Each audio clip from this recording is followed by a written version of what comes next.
Olá, queridos alunos, queridas alunas. Estamos aqui para mais uma aula do fortalecimento pedagógico para sextos e sétimos anos. Hoje nós vamos falar sobre população brasileira, né? Algumas características da população brasileira, né? Nós temos uns slides interessantes. Acompanhem, eu espero que vocês gostem da aula. Então, começando, a população brasileira e sua formação. O povo brasileiro é resultado de um processo chamado de miscigenação, isto é, uma mistura de várias etnias. Muitos povos fizeram parte do processo dessa formação do povo brasileiro: indígenas, africanos, europeus e asiáticos. Lembrando que a nossa matriz principal é composta pelos povos nativos, né, os indígenas, os povos africanos, que foram trazidos escravizados da África, né, que é muito bom, sempre gosto de salientar muito isso, né, que não eram povos escravos, né, mas que foram sequestrados, né, tinham seus povos, seus reinos, e foram tirados à força, né, uma migração forçada, trazido aos milhões aqui para o Brasil, e os europeus, né, principalmente também os colonizadores, no caso da nossa população, os portugueses, né, que chegaram primeiro e colonizaram o Brasil, né, tomando posse da terra.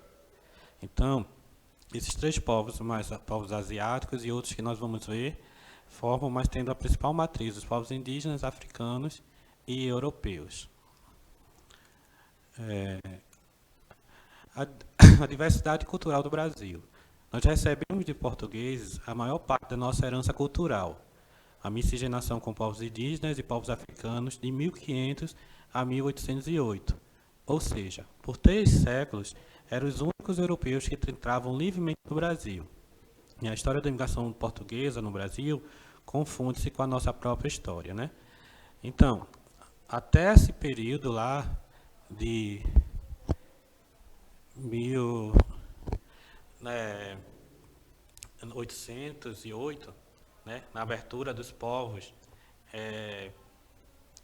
da abertura dos portos, né, as nações amigas, né? Então, os portugueses eram os predominantes aqui no Brasil, né, na sua colônia. Então, durante muito tempo, foi dos europeus que nós recebemos a grande influência cultural vinda da Europa, certo? Então, eles chegaram, traziam os escravos, os negros tinham sido escravizados na África, se misturaram também com os povos indígenas, né? E durante muito tempo foram a nossa principal, deixaram a nossa principal herança cultural vinda da Europa, né? Então, houve a grande mistura, né, de cultura, de credo, né? De onde viemos também o sincretismo religioso também, né? Porque existiam matizes diferentes, né, de religiosas. Então, os índios também, os negros, os africanos foram convertidos, se convertiam, né, de alguma forma ao cristianismo trazido, o catolicismo trazido pelos europeus, né? Então, muitas vezes, para não abandonar suas religiões, havia uma fusão dos credos, das matizes, né? Então, hoje até a herança, né, que nós temos na Umbanda, no Candomblé, é muito resultado disso, né? Então, as palavras também, no vocabulário, a herança é muito grande de palavras africanas, palavras indígenas misturadas com o nosso português, que é uma língua neolatina, né? De origem no latim, dos povos romanos, já que aquela península ibérica também ela tinha sido ocupada pelo Império Romano, falava-se latim, e daí deu-se origem ao português de Portugal, que foi trazido para aqui e sofreu as modificações, tornando nossa língua. Então, é uma diversidade cultural bastante grande, né, da união desses três povos, dessas três culturas, né, a europeia, a africana e a indígena, e isso também se reflete nas tonalidades da nossa pele, né, e a gente estuda, vocês estudaram lá nos anos iniciais, né, as matizes do cafuso, o mameluco, né, o caboclo. Então, toda essa mistura, essa diversidade cultural, ela resulta dessa formação do nosso povo, dessas matrizes, né, dessas diferentes etnias que se misturaram aqui no Brasil. Então, dando continuidade, Quais os principais imigrantes no Brasil? Com a proibição da entrada dos escravos em 1808 no Brasil, posteriormente com a abolição da escravidão em 1888, os europeus vieram suprir a mão de obra em cafezais, plantações de cana-de-açúcar, entre outros. Os principais povos foram os italianos, os alemães, poloneses, ucranianos, japoneses e asiáticos. Então aqui aí nós temos fotos de diferentes comunidades, né, que habitaram. Aqui era um logo da imigração do Japão no Brasil, que teve início lá em 1908, né, que comemoraram 100 anos em 2008. Então esses povos, né, a partir da abertura da nação, da abertura dos portos às nações amigas, e também por essa necessidade, né, porque não havia mais a condição de se trazer os escravos, porque havia sido abolida a escravidão, então, e outras coisas também que estavam acontecendo no cenário internacional, né, fugindo de guerra, de perseguição, de outras situações. Então, muitos desses imigrantes, eles vieram para o Brasil na busca de um lugar para morar, né, e acabaram sendo absorvidos como mão de obra, né, os cafezais lá do sul, né, bastante forte a migração, né, foi bastante forte. Então a colonização, a presença de colônias alemãs, italianas, japonesas, né, então onde havia um ciclo também da economia, e a gente estuda lá no 7º ano, então isso atraía muito, né, a vinda de imigrantes para o Brasil. E eles foram somando também, né, trazendo um pouco da sua cultura, e foi somando ao que cultura que já tinha sido criada aqui no Brasil. Então, um pouco sobre o Brasil. O Brasil é um país populoso e pouco povoado. O Brasil é o 6º país mais populoso do planeta. A sua população absoluta é muito grande, né? E a população absoluta é um número total de habitantes, né? Então, quando o país possui uma população absoluta maior que 100 milhões de habitantes, trata-se de um país populoso, né? O Brasil, né, ele tem uma população muito grande, né? Já estamos aí nos 220 milhões de habitantes e, né, ele foi recentemente ultrapassado, né? Ele é o 5º a maior população do planeta, né? Foi recentemente ultrapassado pelo Paquistão, até porque está havendo uma estabilização, né, do crescimento populacional no Brasil, né? Então, o número de filhos tem diminuído, então está havendo uma estabilização, né? Mas ele continua sendo um país bastante populoso, né? E o país populoso, quando você tem uma população muito grande, a partir de 100 milhões, então é uma população enorme, muito grande. Então a gente diz que esse país tem uma população absoluta grande e com isso é um país populoso. E o Brasil é a 6ª maior população do planeta e é um país populoso. Aqui temos o quadro, né? A China, que é o país mais populoso do mundo, seguido da Índia, Estados Unidos, a Indonésia, está vendo o Paquistão, 217 milhões, e o Brasil, né, nesse quadro, tinha 211 milhões de habitantes. Então, foi recentemente ultrapassado pelo Paquistão, mas continua sendo, mas provavelmente, nesse quadro, a gente observa que a Nigéria já está se aproximando, né, do Brasil, e está com um crescimento muito maior. O Brasil vem a ser superado pela Nigéria como país, como o 6º país mais populoso. E, falando de outro conceito, a população relativa ou densidade demográfica é a relação existente entre a população absoluta e o tamanho do território. Corresponde ao número de pessoas por quilômetro quadrado. Quando o país possui uma população relativa maior que 100 habitantes por quilômetro quadrado, trata-se de um país povoado. Então, como é que funciona isso? Né? Você pega a população e a área do país e divide, faz uma relação entre elas. Se a divisão for maior que 100 habitantes por quilômetro quadrado, então esse país é um país povoado. Ele tem uma população relativa, uma densidade demográfica alta, né? Muita gente morando junta dentro de um pequeno espaço.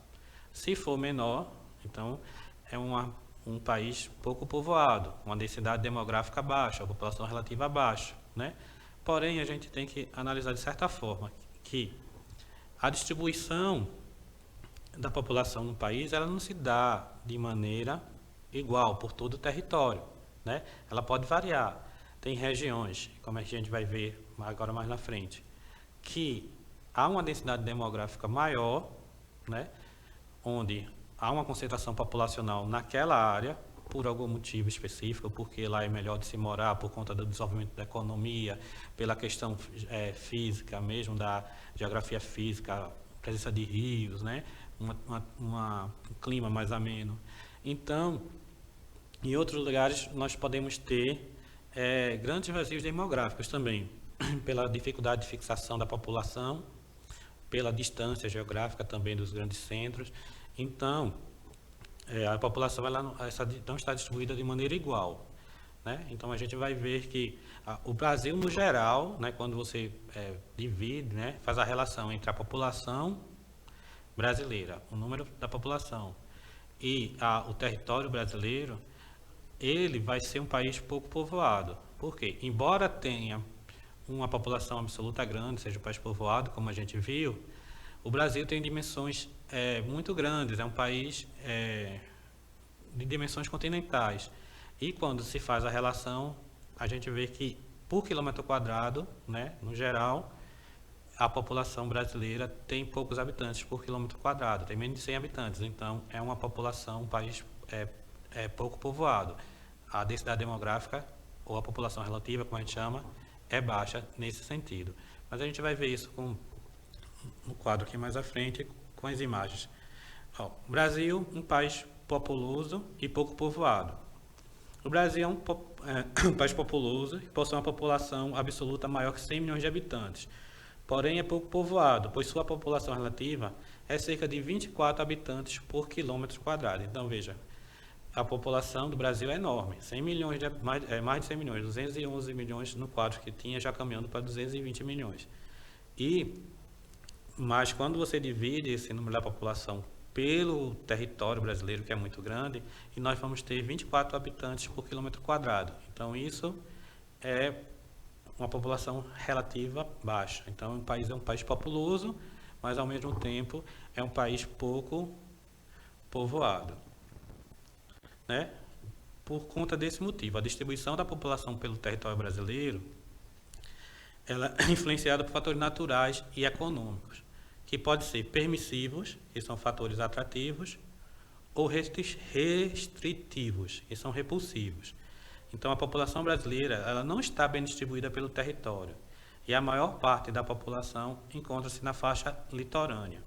Então, nós temos no Brasil algumas regiões, como São Paulo, né, que são grandes cidades, que são pelo desenvolvimento industrial, né?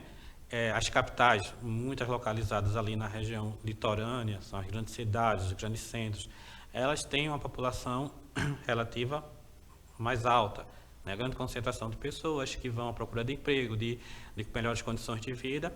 Ao mesmo tempo, se nós olharmos aqui, saindo aqui do Agreste em direção ao sertão, nós vamos encontrar grandes vazios demográficos por conta de um clima mais semiárido, que é um clima repulsivo, que ele restringe, né, por conta do déficit hídrico, né, a dificuldade de criação, de plantação, de instalação de indústrias, né. Então, ele é um fator que ele restringe, né, a presença humana. Não é fácil de habitar por conta do clima, por conta da dificuldade da terra, e ainda é bastante distante dos grandes centros.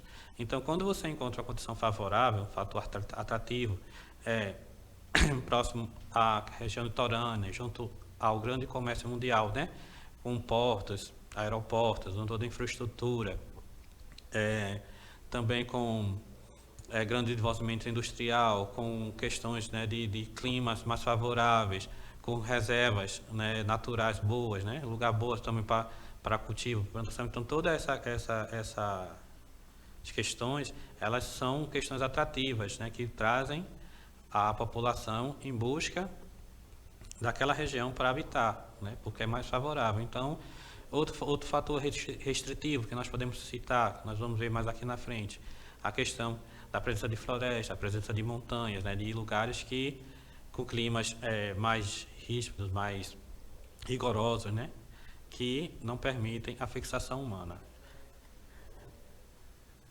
Então, a distribuição da população pelo território brasileiro. A região do Sudeste é a mais populosa e povoada do Brasil. Essa região se tornou a principal área de atração populacional no decorrer da história do nosso país, devido à atividade mineradora em Minas Gerais, no século XVIII, e à expansão da cafeicultura no Rio de Janeiro e em São Paulo, nos séculos XIX e XX, e a industrialização no século XX. Então, aqui, foi isso que eu falei, quando você tem uma condição que funciona como um fator atrativo, fator permissivo, então as pessoas tendem a ir, né? Então, seja a questão de uma reserva natural que promove a geração de emprego através da indústria extrativa, seja a questão de um clima, de um solo mais fértil, que promove a questão de uma agricultura, de uma pecuária, né, num ambiente mais favorável, e a própria criação da indústria, né, que foi um grande fator ao longo da história, né, que influenciou a urbanização mesmo, né, a indústria sempre funcionou como um grande atrativo, né, com um grande fascínio pelas pessoas que buscavam emprego, melhor qualidade de vida, né, então trabalhar nas indústrias. Então, esses fatores fizeram com que São Paulo e outras cidades de Minas Gerais, outros estados, né, na região sudeste, fossem uma grande concentração atrativa, né, e sofresse uma grande concentração de pessoas que buscavam essa oportunidade de viver num lugar onde tinha condição mais favorável, né, gerando assim uma concentração. São Paulo é hoje um país, na cidade de São Paulo é uma cidade, uma mega cidade, uma cidade com uma população enorme, mais de 10 milhões de habitantes, né, então tiveram vários imigrantes que se dirigiram para lá também, que influenciou muito essa concentração populacional na cidade, essa alta densidade demográfica. Então, pronto. Aqui é o quadro que nós vamos ter a distribuição da população brasileira. Aqui diz que a população brasileira encontra-se mal distribuída pelo território, concentrando-se por motivos históricos e econômicos em áreas próximas ao litoral. Por quê? Se imaginar que no comércio antigo era feito por embarcações, né? A presença de portos se localizavam na região litorânea, então facilitava o comércio, a entrada e saída de mercadorias. Então, os grandes centros tendem a se desenvolver no litoral, e é o litoral, nessas regiões, que toma mais contato com tudo que tem de mais moderno e mais interessante do mundo. Avançando pelo interior do país, encontramos densidades cada vez menores, com grandes vazios demográficos, como na Amazônia, né? Essa região mais clara, né? Então, acho que a gente tem aqui um outro mapa que mostra também aqui a questão da concentração. Então, as grandes capitais têm essa área mais escuras, né, de 100 a 250 habitantes por quilômetro quadrado, e algumas com mais de 250 habitantes por quilômetro quadrados, né, pegando ali ao Rio de Janeiro, São Paulo, aqui no Sudeste, bastante concentração populacional. Enquanto nessas áreas mais claras, nós temos densidades inferiores até a 20 habitantes, de 1 a 5 habitantes, por conta da presença da floresta também, que não permitem a fixação de moradias, de grandes concentrações populacionais. Nós temos ali a capital de Manaus, né, um pouco mais ao norte, uma área com uma grande concentração populacional, né, porque lá existe indústria, né, a Zona Franca de Manaus, onde várias indústrias se instalaram, então funcionou como um fator atrativo, e lá foi criada a infraestrutura para que houvesse essa fixação e desenvolvimento da indústria. Mas a gente observa aqui claramente como o Brasil tem grandes vazios demográficos, ali na região do semiárido também, ainda na região do centro-oeste. Então, enquanto mais a gente entra no interior do Brasil, a gente vai ver que a população ocupacional é menor, tá certo? Então, esses são os fatores que vão fazer com que o Brasil não tenha uma população totalmente distribuída, bem distribuída pelo seu território, e que, mesmo sendo um país bastante povoado, populoso, perdão, não seja um país densamente povoado, por conta dessas áreas, desses grandes vazios demográficos. E para finalizar, eu tenho algumas perguntas a vocês, para vocês refletirem aí escrever no seu caderno, né, sobre a população brasileira. Ao longo dos anos, o crescimento da população brasileira vem diminuindo ou aumentando. Você sabe por quê? Escreva no seu caderno a sua opinião sobre quais motivos contribuem para essa estatística. Mas, de antemão, a gente já pode dar umas dicas, né?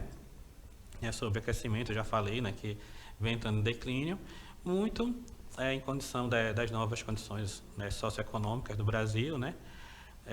As pessoas têm mais acesso um pouco mais à educação, a planejamento familiar, né? Então, o planejamento familiar reduz o número das famílias também, a participação da mulher no mercado de trabalho, que vai sair mais, estudar um pouco mais, trabalhar fora. Então, tudo isso são fatores que vão fazer com que haja um controle familiar, né, do planejamento familiar melhor, né? As famílias se planejam para ter menos filhos, diferente do que era antigamente, e pensando um pouco mais em qualidade de vida. Então, dê uma pesquisada sobre esse assunto, escreva no seu caderno, debata aí com o seu professor, é um assunto interessante para a gente observar. Agora vem o censo, onde a gente vai poder comparar, né, o censo passado com o resultado do censo que está sendo feito, quando saiu, comparar como é que se modificou, né, essa população, não só em números, mas em condição social, em questão de renda. Então, é bem interessante, né? Já vamos se preparando aí, os caderninhos, anotando, e quando sair o resultado a gente pode comparar para ver as alterações da grande mudança. Então essa foi uma pequena aula aí, né, sobre a população brasileira. Eu espero que vocês tenham gostado. Um forte abraço e até a próxima.